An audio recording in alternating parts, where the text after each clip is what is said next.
here. Yeah. We're going to read 2 chapters today. Just keep it in mind, though. Actually, let me go back so you can see what I'm talking about.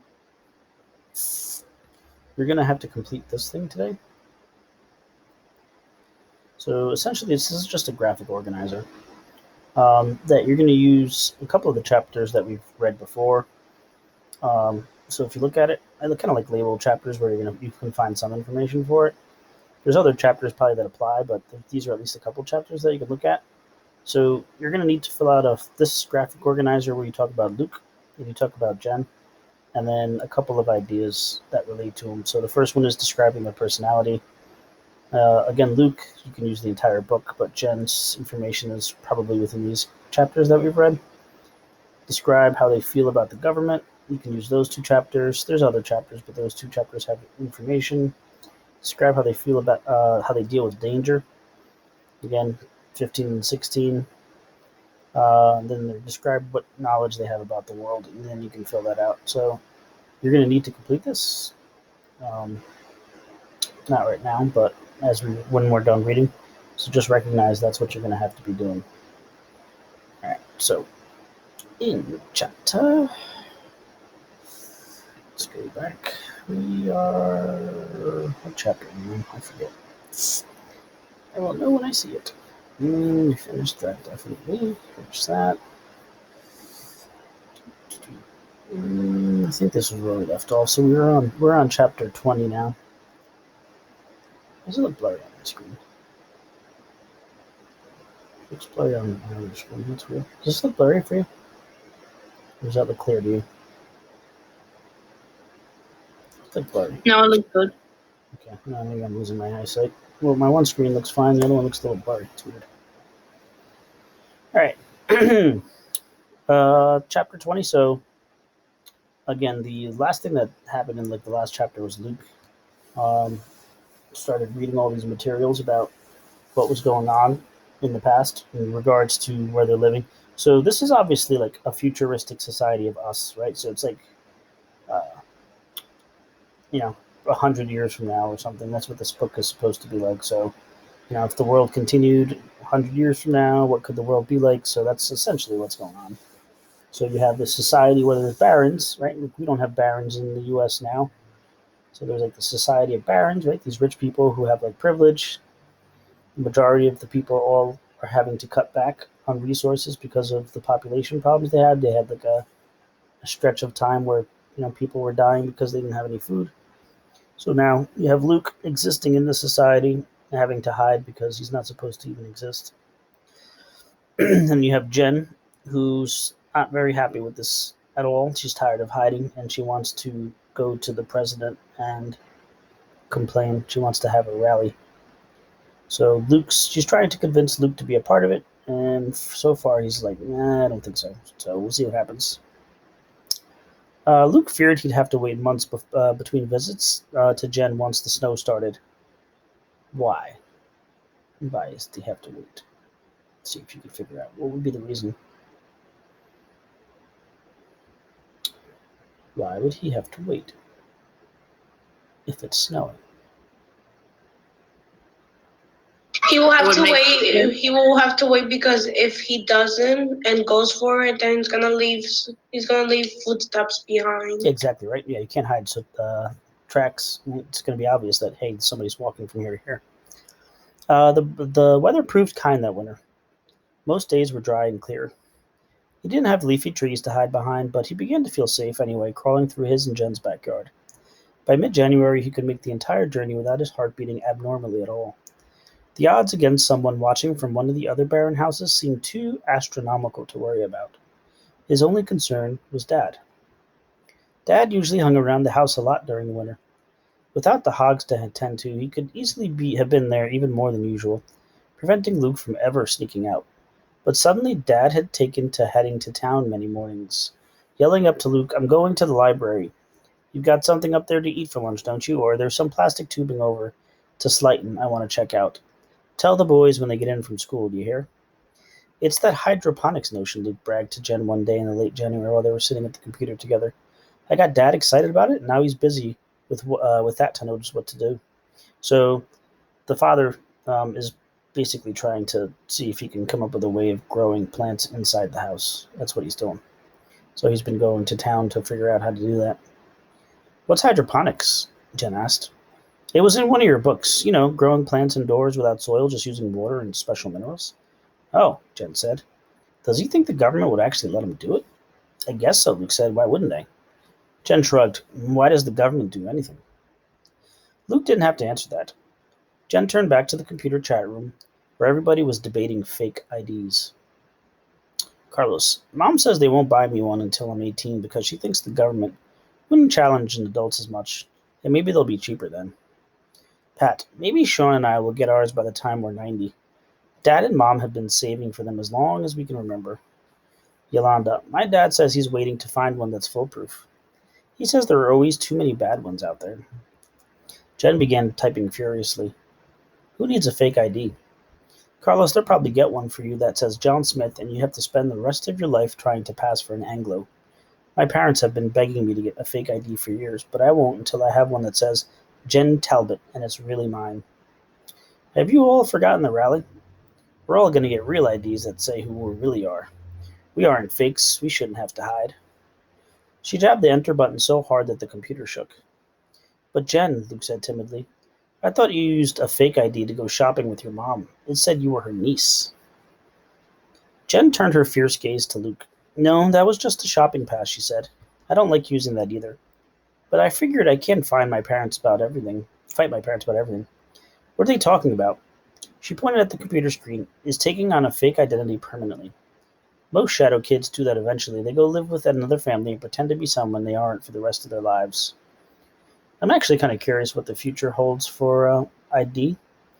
Like they have brand new, supposedly driver's licenses that are super, technological.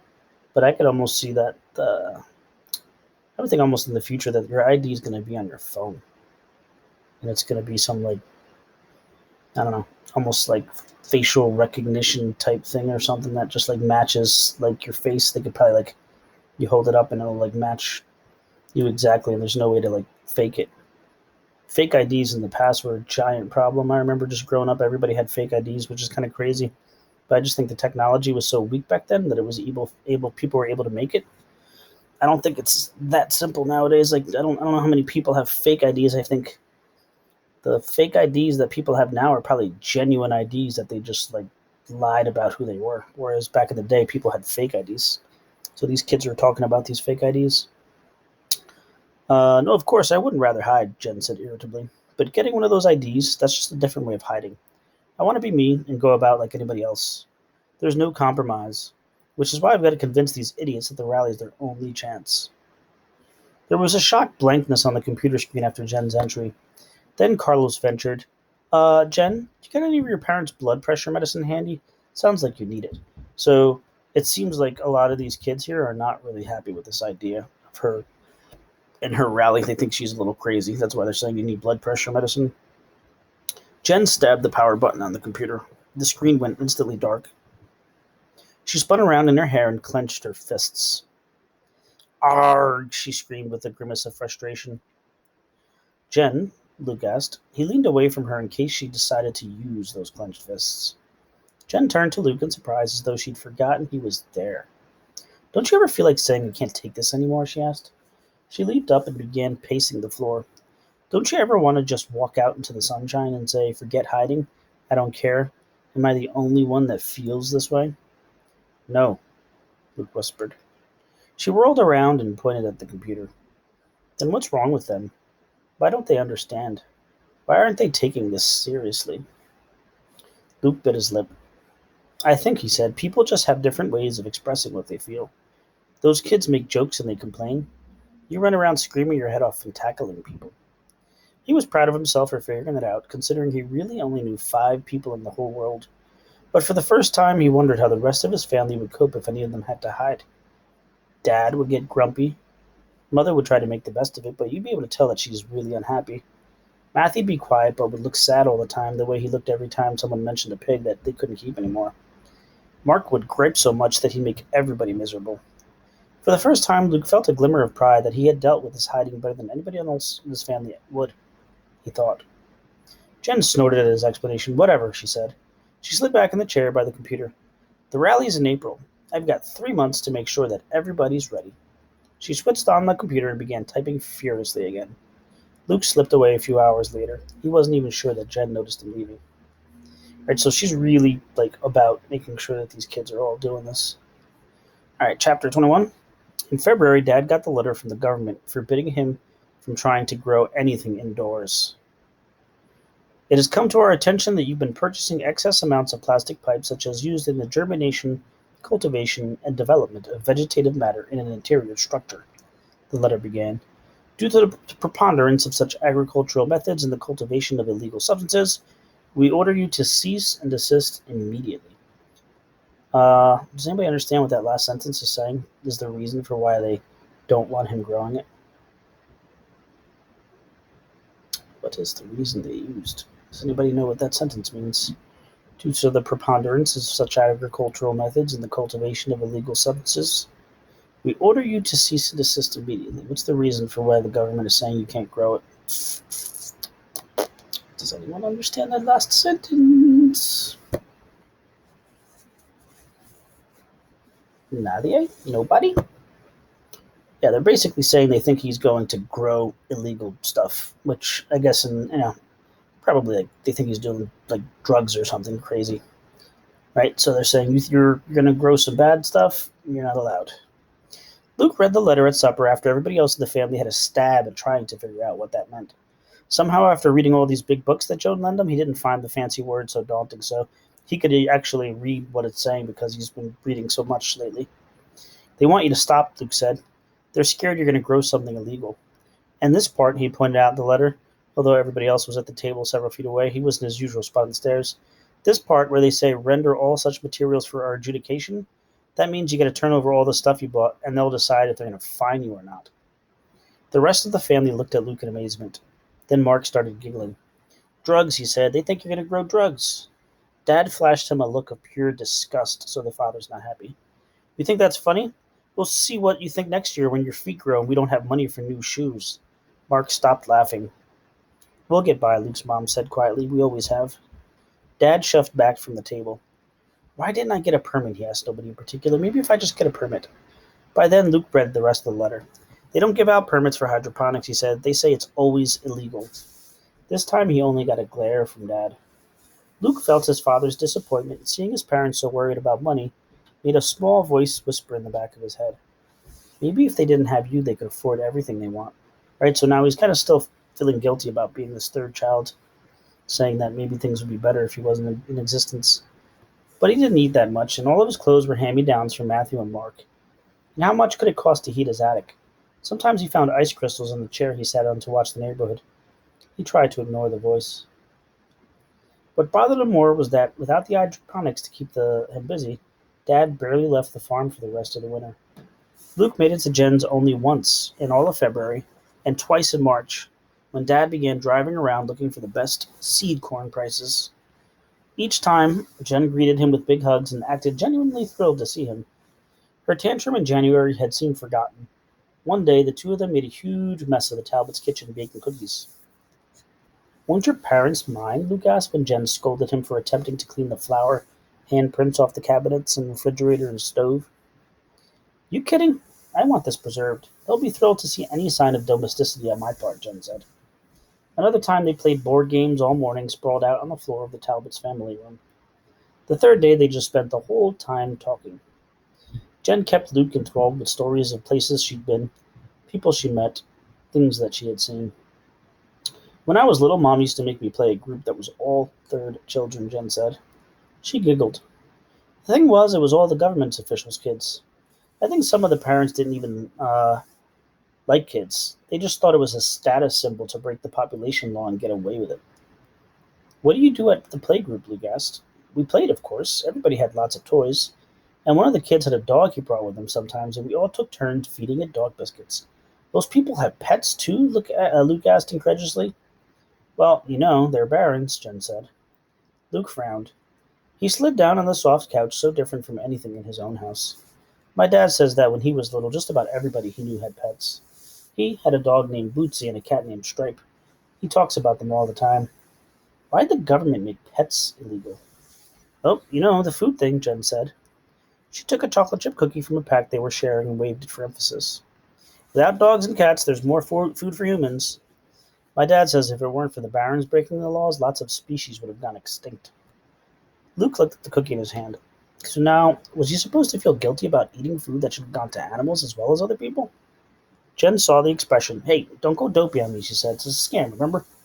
There's more than enough food in the world, especially now that there aren't enough babies being born. What? Luke asked. Well, besides the population law, the government went on this big campaign to make women think it was something evil to get pregnant and have kids. They put posters up in all these cities with things like, "Who's the worst criminal?" under a picture of a pregnant lady, and "I don't know some tough looking crooks." And then if you read the whole sign, it'd tell the woman was the worst of all. Another one had a picture of a huge pregnant belly with the label, "Ladies, do you want to look like this?" And women aren't allowed to go anywhere once they're pregnant. So now my dad told me there were a few babies being born that the population's being cut in half. Right, so again, this was all propaganda. So the propaganda that the government was using was what? What were they trying to do? What was the government propaganda here? Convince women that getting pregnant is evil. Yeah, exactly right. So this is examples of propaganda. So obviously it's not really a bad thing, but they're just trying to convince women, right? So they were using different fear tactics to do that.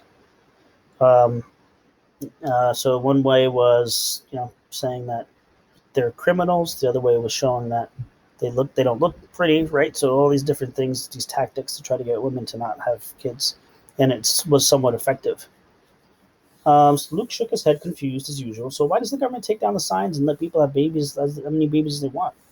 Jen rolled her eyes. Luke, you gotta quit thinking this makes sense. It's the government, remember? That's why we have to go to the rally.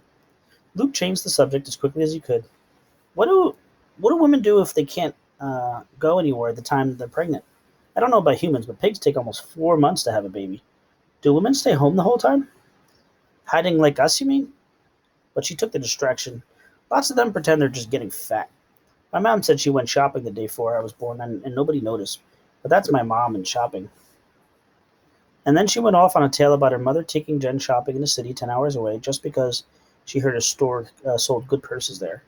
That's probably the only reason my brother doesn't turn me in, Jen said. If she didn't have me, my mother would drag them around shopping. Can you see those two gorillas with shopping bags? Jen did an impression walking with her arms dragging from imaginary loaded down bags. Even though Luke only saw her brothers from a distance, he caught the resemblance and he laughed. Your brothers won't turn you in, he protested, would they? Of course not, Jen agreed. They love me. She hugged herself mockingly and flopped back onto the couch beside Luke. Anyhow, they wouldn't be smart enough to figure out how to turn me in without getting the whole family in trouble. What about your brothers? They're not stupid, Luke said defensively. Or do you mean, would they betray you? Jen's narrowed eyes, truly curious. Not now necessarily, but maybe years from now if your parents were dead and it wouldn't hurt anybody but you and they'd get lots of money for it? It was a question that Luke had never considered, but he knew the answer. Never, said his voice cracking with earnestness. I can trust them. I mean, we grew up together. It was strange how he could be so sure because they barely took time to tease him anymore. Matthew was getting very serious with his girlfriend and spent every spare moment at her house.